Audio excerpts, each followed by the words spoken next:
તમને ક્યારેક તો કોઈએ સલાહ આપેલી જ હશે કે તમે એસઆઈપીમાં ઇન્વેસ્ટમેન્ટ કરી લો.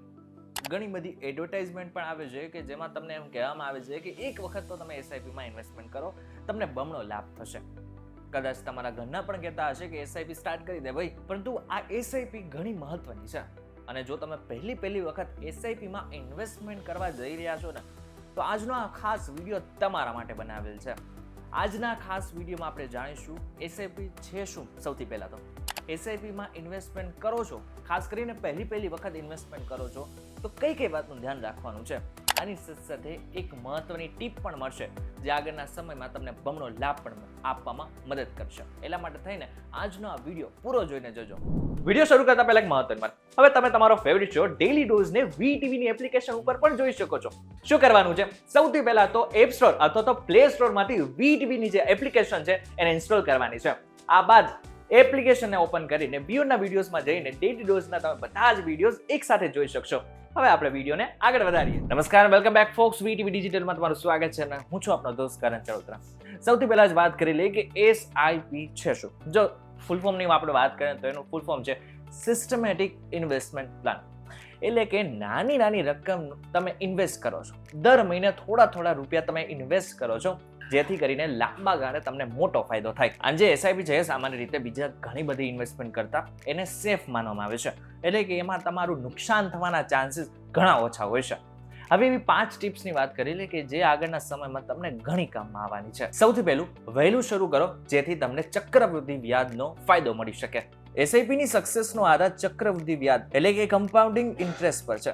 એટલે કે જેટલું વહેલું તમે શરૂ કરશો ને, એટલે કે જેટલું વહેલું એસઆઈપીમાં ઇન્વેસ્ટમેન્ટ કરવાનું શરૂ કરશો ને, એટલો જ બમણો લાભ તમને મળશે. જો તમે 25 વર્ષની ઉંમરે દર મહિને 3000 રૂપિયાની એસઆઈપી શરૂ કરો છો અને ધારો કે 12% વાર્ષિક રિટર્ન મળે છે, તો 30 વર્ષ પછી તમારું રોકાણ લગભગ 1 કરોડની આસપાસ હશે. પરંતુ બીજી બાજુ જો તમે 35 કે 40 વર્ષની વયે તમે આ બધું સ્ટાર્ટ કરો છો, તો તમને ઘણું વાર લાગશે. તમારા લક્ષ્યો અને જોખમને આધાર રાખીને જ દરેક વસ્તુ પસંદ કરો. જો દરેક મ્યુચ્યુઅલ ફંડ અલગ હોય છે, તમારા મ્યુચ્યુઅલ ફંડના જે લક્ષ્યો હોય છે એ પણ અલગ હોય છે. ઘણા બધા લોકો મ્યુચ્યુઅલ ફંડમાં એટલા માટે ઇન્વેસ્ટમેન્ટ કરતા હોય છે કારણ કે એમને આગળ જઈને ઘર લેવું છે. ઘણા બધા લોકો એટલા માટે કરતા હોય છે ઇન્વેસ્ટમેન્ટ કારણ કે એમના બાળકો સારું ભણી શકે, અથવા તો ઘણા બધા લોકો મેરેજને પ્લાન કરીને પણ આવી રીતના ઇન્વેસ્ટમેન્ટ કરતા હોય છે. એટલા માટે થઈને દરેકનું પ્લાનિંગ અલગ હોય છે. એ જ રીતનાનું પ્લાનિંગ કરીને જ ઇન્વેસ્ટમેન્ટ કરવું પડશે. ઇક્વિટી ફંડ્સ લાંબા ગાળે એટલે કે 5 થી 10 વર્ષે વધુ રિટર્ન આપે છે, પરંતુ જોખમ પણ એમાં એટલું જ વધારે છે. ડેટ ફંડ્સ ઓછું જોખમ ધરાવે છે પરંતુ રિટર્ન ઓછું આવે છે, જ્યારે હાઇબ્રિડ ફંડ્સ બંનેનું મિશ્રણ હોય છે. હવે આની અંદર એક નાની એવી ટીપ કે જે આગળના સમયમાં કામ આવશે. કોઈ પણ ફંડ સિલેક્ટ કરો ને તો એક્સપેન્સ રેશિયો ઉપર એકવાર નજર નાખો. હવે એક્સપેન્સ રેશિયોનો મતલબ થાય છે ફંડ ચલાવવાનો ખર્ચ. નીચો એક્સપેન્સ રેશિયો એટલે કે 1% ઓછો હોય ને તો તમને રિટર્ન વધારે મળશે. ઉદાહરણ તરીકે ડાયરેક્ટ પ્લાનનો એક્સપેન્સ રેશિયો રેગ્યુલર પ્લાન કરતા ઓછો હોય છે. ત્રીજો અને સૌથી મહત્વનું, તમારા ફંડ ઉપર નજર રાખો અને ઉતાવળ ના કરો. તમારા એસઆઈપી પોર્ટફોલિયોની દર 6 કે 12 મહિને સમીક્ષા કરો, જેથી તમે જાણી શકો છો કે તમારું રોકાણ તમારા લક્ષ્યો સાથે સુસંગત છે કે નહીં. જો કોઈ ફંડ સતત 2 થી 3 વર્ષ સુધી ખરાબ પ્રદર્શન કરે, એટલે કે તેના બેન્ચમાર્ક કરતાં ઓછું રિટર્ન આપે, તો તેને બદલવાનું વિચારો. પરંતુ બજારની ટૂંકા ગાળાની વધઘટને કારણે ઉતાવળમાં નિર્ણય ન લો, કારણ કે એનાથી એક્ઝિટ લોડ વધે છે અને તમને નુકસાન પણ થઈ શકે છે. ભારતમાં ઇક્વિટી મ્યુચ્યુઅલ ફંડ્સે છેલ્લા 10 વર્ષમાં સરેરાશ 10 થી 15% વાર્ષિક રિટર્ન આપ્યું છે. પરંતુ ભૂતકાળનું પ્રદર્શન ભવિષ્યના રિટર્નની ગેરંટી નથી. એટલે આ પણ એક વસ્તુ છે કે ભૂતકાળની વસ્તુને જોઈને તમે ભવિષ્યનું નક્કી નથી જ કરી શકતા. ચોથું, બજારમાં જે અપ્સ ડાઉન થાય છે ને એમાં થોડું ધ્યાન પણ રાખો અને શાંત પણ રહો. શેર બજારમાં ઉતાર ચઢાવ સામાન્ય છે. એસઆઈપી નો ફાયદો એ છે કે તે રૂપી કોસ્ટ એવરેજિંગ દ્વારા બજારની વધઘટનો લાભ આપે છે. જ્યારે બજાર નીચે જાય છે ત્યારે તમે ઓછી કિંમતે વધુ યુનિટ ખરીદી શકો છો.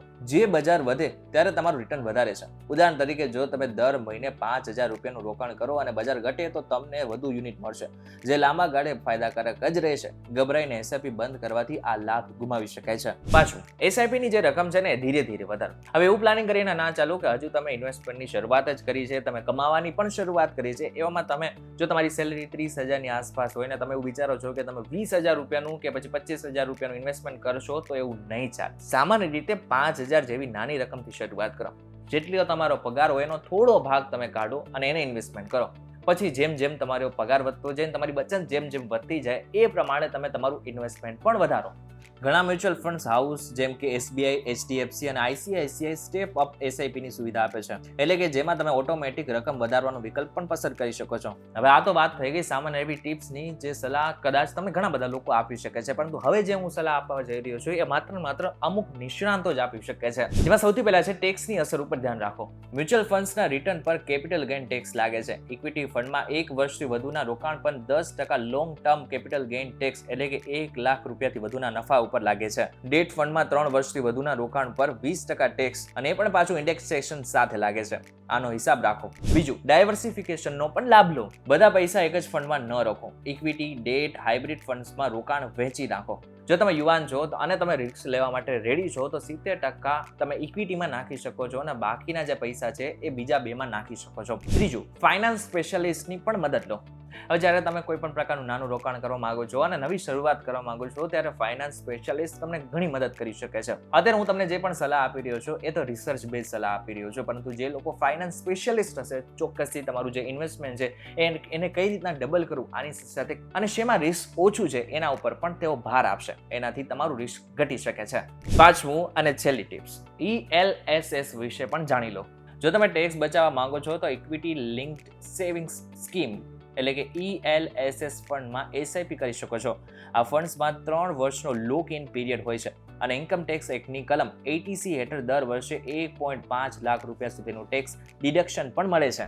ઇન શોર્ટ જો જોવા જઈએ તો આગળના સમયમાં તમે પહેલી વખત એસઆઈપીમાં ઇન્વેસ્ટમેન્ટ કરવા જઈ રહ્યા છો તો ખાસ કરીને આ બધી જ વસ્તુનું ધ્યાન રાખશો, જેથી આગળના સમયમાં તમને બમણો લાભ પણ મળે. વિડીયો અંત કરીએ એની પહેલા મહત્વની વાત, અમે કોઈ ફાઇનાન્સ સ્પેશિયાલિસ્ટ નથી. અમે જેટલી પણ માહિતી આપેલી છે ને એ બધી જ રિસર્ચ કરીને આપેલી છે. નો ડાઉટ આ બધી જ વાત તમને કામમાં આવશે, આ સલાહ તમને કામમાં આવશે, પરંતુ મોટું ઇન્વેસ્ટમેન્ટ કરવું હોય તો ચોક્કસથી ફાઇનાન્સ સ્પેશિયાલિસ્ટની તમારે મદદ લેવી જોઈએ, જેથી તમને નુકસાન ન થાય. આ વિડીયો પસંદ આવે તો વિડીયો લાઈક અને શેર જરૂરથી કરજો તથા આવા જ ઇન્ફોર્મેટિવ વિડીયોઝ માટે VTV ડિજિટલ સાથે જોડાયેલા રહેજો.